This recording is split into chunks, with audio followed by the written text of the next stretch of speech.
Seja bem-vindo ao Empreenda Leve, o podcast para quem quer empreender com clareza, estrutura e estratégia, sem perder de vista o que realmente importa. Eu sou Ana Fragoso e nos próximos 2 episódios vamos mergulhar fundo no assunto que 62% dos leitores da newsletter Empreenda Leve votaram como o que eles gostariam de saber mais. Liderança de pensamento. Como gerar autoridade e se tornar uma referência na sua área. Esse tema é tão rico que eu decidi dividi-lo em 2 partes complementares. Então, no episódio de hoje, eu vou falar com você sobre o que realmente constrói a autoridade e quais são os elementos essenciais para que você se torne uma referência e uma liderança de pensamento.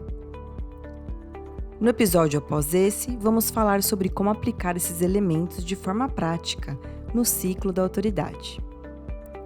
Fique comigo hoje até o final e já deixa aí um lembrete para você ouvir a segunda parte. E também quero te lembrar que se você ainda não assina a newsletter Empreenda Leve, aproveite e fique sabendo primeiro tudo o que eu estou fazendo e testando por aqui. Vou deixar o link na descrição. Ok, vamos então mergulhar no nosso assunto de hoje. Recentemente eu tive o prazer e a sorte também de trabalhar com uma querida amiga e colega empreendedora, a Valesca Petek. Fizemos juntas uma mentoria para melhorar minhas habilidades de networking. Eu vou deixar um link aqui para o trabalho dela na descrição. Parte do trabalho que fizemos juntas foi o de perguntar para clientes, amigos e colegas o que é que chamava a atenção deles, positivamente em mim, no âmbito pessoal e profissional. Claro que eu fiquei super incomodada com o exercício, mas eu entendi que era necessário, então eu enviei essa pergunta para algumas pessoas. E no final, a experiência foi super interessante. Todas as respostas que eles deram sobre mim, 2 palavras se repetiram bastante: autoridade e autenticidade. Foi muito interessante ler e ouvir os relatos, porque, de certa forma, foi uma validação de um lugar que eu queria muito ocupar desde sempre. O de autoridade em alguma coisa, mas de uma forma autêntica. Confesso que eu fiquei super feliz. E essa experiência me fez pensar sobre outra coisa. Se eu mesma não me coloco nesse lugar e não me vejo assim, mas os outros sim me colocam nesse lugar e me veem assim, como é que essa percepção foi construída? O que é que foi que eu fiz para chegar nesse lugar? É claro que se eu olho para trás, eu sei tudo que eu fiz, as ações que eu fiz ali no dia a dia. Mas se eu tivesse que explicar para alguém, como é que eu faria isso? Como que eu posso organizar esse caminho para explicar o que é que eu fiz e como eu cheguei até aqui? E foi com essa premissa que eu mergulhei na pesquisa que virou esses 2 episódios que eu estou compartilhando com você. Quero dizer que, como sempre, estudar os caminhos que eu percorri e dar forma a eles é um superpoder que eu tenho e eu amo muito fazer isso.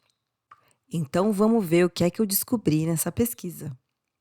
A minha primeira descoberta foi que a autoridade pode surgir de várias maneiras, mas de uma forma mais genérica, ela surge de 2 formas. Ela pode ser atribuída ou concedida por alguém, que é quando você recebe um título, um cargo ou reconhecimento formal que te confere essa autoridade imediatamente. Ou ela pode ser construída ou conquistada, que é quando você desenvolve sua própria reputação ao longo do tempo, por meio da sua experiência, consistência e contribuição. E como aqui nós somos uma comunidade de empreendedores solo, que buscam ser referências em suas áreas para serem reconhecidos como líderes de pensamento, a autoridade construída é a mais alinhada com a nossa realidade.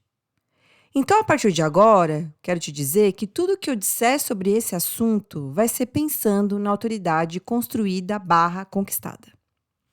Então, depois de entender que a minha autoridade foi construída, a minha segunda pergunta foi: como podemos sistematizar a construção da autoridade? Existe um caminho, um processo? Ou essa construção é meio fruto do acaso e da sorte, da gente estar no lugar certo, na hora certa, fazendo as coisas certas? É claro que eu acho que a sorte e o acaso sempre dão uma ajudinha, mas a minha pesquisa me mostrou que a autoridade construída tem sim habilidades, qualidades e ações que são a base de tudo e que se mostram em todas as pessoas que são vistas como autoridades e líderes de pensamento em algum assunto. A pesquisa que eu fiz considerou mais de 30 citações e passagens que foram as mais destacadas em livros que abordam o tema construção de autoridade.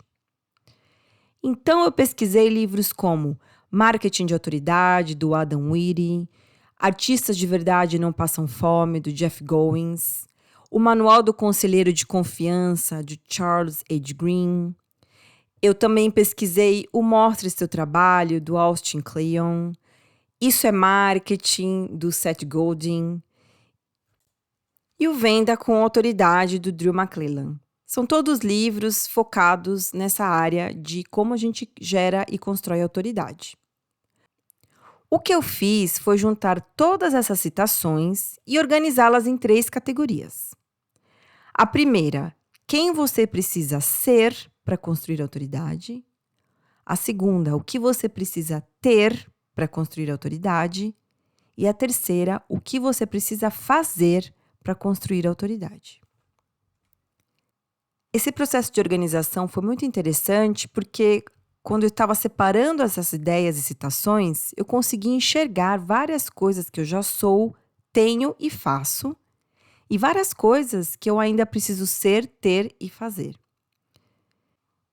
E é exatamente isso que eu espero que esse episódio te proporcione. Uma visão mais organizada do que é que você precisa ser, ter e fazer para se tornar uma autoridade na sua área.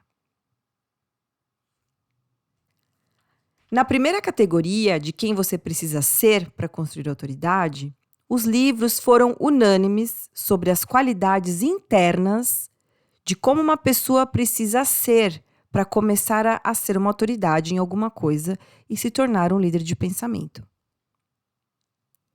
Essas qualidades foram ser transparente, porque as pessoas seguem e confiam em quem não tem segundas intenções. Ser generosa, porque a autoridade vem de quem entrega valor real, sem medo, com uma mentalidade de abundância. Ser autêntica, porque a confiança se constrói quando você se posiciona sem imitar ou tentar agradar todo mundo. Ser confiável, porque a coerência entre o discurso e a ação gera credibilidade. E ser previsível, mas não no sentido de chato, sem emoção, mas no sentido de você ser consistente na sua entrega, nos seus valores e no seu posicionamento. Todas essas qualidades parecem super óbvias, mas eu acho que elas servem como um lembrete importante de conduta para nós. Muitas vezes, sem querer, nos desviamos dessas qualidades só porque a gente sente a pressão externa de fazer alguma coisa diferente ou igual a alguma outra pessoa. E esse alinhamento, esses lembretes de como a gente precisa ser, para mim são super importantes. Você se reconhece nessas qualidades? Quais delas você já tem e quais você acha que precisa desenvolver? Tente fazer esse exercício. Na segunda categoria, o que você precisa ter para construir autoridade, de novo os livros validam uns aos outros nessa série de habilidades que precisamos ter para sustentar a nossa autoridade. E essas habilidades são ter consistência, porque a autoridade ela é construída no longo prazo. Quem aparece uma vez e some, ou tem esse perfil de surfar o que está na moda, não se torna uma referência. Essa habilidade, para mim, sempre foi um super desafio. E eu só consegui chegar nela recentemente, depois de muitos anos de testar vários sistemas e mudar meus hábitos. Mas ela é muito necessária. A segunda habilidade é ter a habilidade de gerar experiências. Quanto mais você vive algo, mais propriedade você tem para falar sobre o assunto. A experiência é o que vai dar a profundidade para o nosso conhecimento. Então, coloque-se em posições onde você consiga gerar experiências diferentes e ricas para a sua trajetória como líder de pensamento. Tenha uma mentalidade de colecionador de momentos interessantes e gere o máximo de experiências possíveis. Outra habilidade é ter paixão pelo que faz, pelo que você estuda e pelo que você aprende. Alguém que é uma autoridade e referência está o tempo todo aprimorando e aprofundando o seu conhecimento. O que impulsiona esse motor é a paixão por entender, por conhecer e saber mais sobre aquele assunto. Minha paixão é definitivamente a comunicação, os caminhos possíveis que existem para que ela aconteça e como podemos ter um negócio usando essa comunicação como ferramenta. Eu posso falar, estudar e ler sobre isso horas e horas. Qual é a sua paixão? Outra habilidade é a de criar e ter o seu ponto de vista. Quem só repete o que já foi dito não se torna referência. Seu papel como autoridade e líder de pensamento é formar uma opinião clara e fundamentada sobre sua área de atuação, sobre algo que você enxerga que a maioria das pessoas não está enxergando. O seu ponto de vista, quando ele é bem articulado e comunicado, vai ser sempre o motivo pelo qual as pessoas vão se lembrar de você. E a última habilidade é ter uma escuta ativa. A liderança de pensamento não é só falar sobre o que você estuda e enxerga, mas também é ouvir com muita atenção as pessoas que você quer impactar. E agora eu quero saber, você está aprimorando essas habilidades? Qual delas você acha que é a mais desafiadora para você? Na terceira categoria, que é o que você precisa fazer para construir autoridade, além do que apareceu lá nos livros, eu quero trazer um pouquinho da minha própria experiência. É no fazer que a nossa autoridade e liderança se manifesta no mundo. Não adianta a gente ser e ter todas essas habilidades e qualidades se a gente não coloca em prática e coloca isso para o mundo. Então aqui é algumas coisas que eu acho que todo mundo precisa fazer para ser um líder de pensamento. Primeiro é ensinar e compartilhar o que você sabe. Quando a gente ensina, uma coisa maravilhosa acontece. A gente aprende mais, contribui com a evolução de outras pessoas e deixa uma marca na vida delas para sempre. Ensinar, não importa muito o que e nem como, sempre vai ser o passo mais importante na construção da autoridade e da liderança de pensamento. Outra coisa que precisamos saber fazer é curadoria. Ser uma referência não é só criar, mas também é selecionar e conectar os conhecimentos. A liderança de pensamento é a soma e a mistura de muitas outras coisas. E ser alguém que tem o hábito de curar o seu próprio conhecimento é um superpoder que vai sim te ajudar a construir a sua autoridade. Outra coisa que eu acho que a gente tem que fazer é mostrar o seu trabalho e seu ponto de vista para as pessoas. Quem não vê o que você pensa não vai lembrar de você. A sua autoridade precisa estar visível em algum lugar e é aqui que faz sentido a ideia da gente ter um patrimônio digital.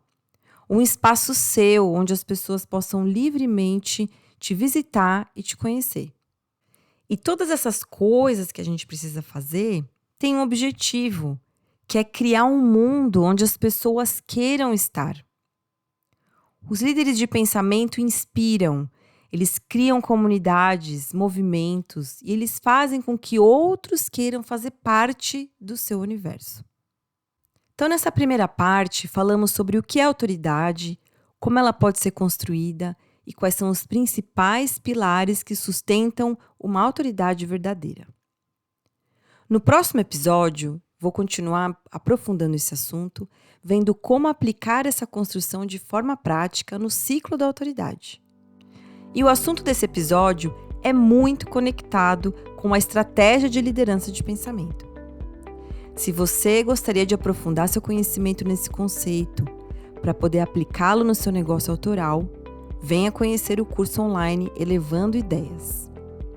Nesse curso, você vai aprender o que é liderança de pensamento e como ela pode transformar o seu negócio. Também ensino o meu processo de desenvolver, organizar e comunicar minhas ideias e insights. O objetivo do curso é criar uma linha de pensamento que é colocada num ecossistema de negócio. O curso é gravado, mas tem meu suporte mensal ao vivo e com os demais alunos. Acesse meu site www.anafragoso.com para saber mais sobre esse curso ou clique no link que eu vou deixar aqui na descrição. Eu espero você. E chegamos ao fim desse episódio, lembrando que a parte 2 estará disponível na próxima semana. Um abraço e até mais!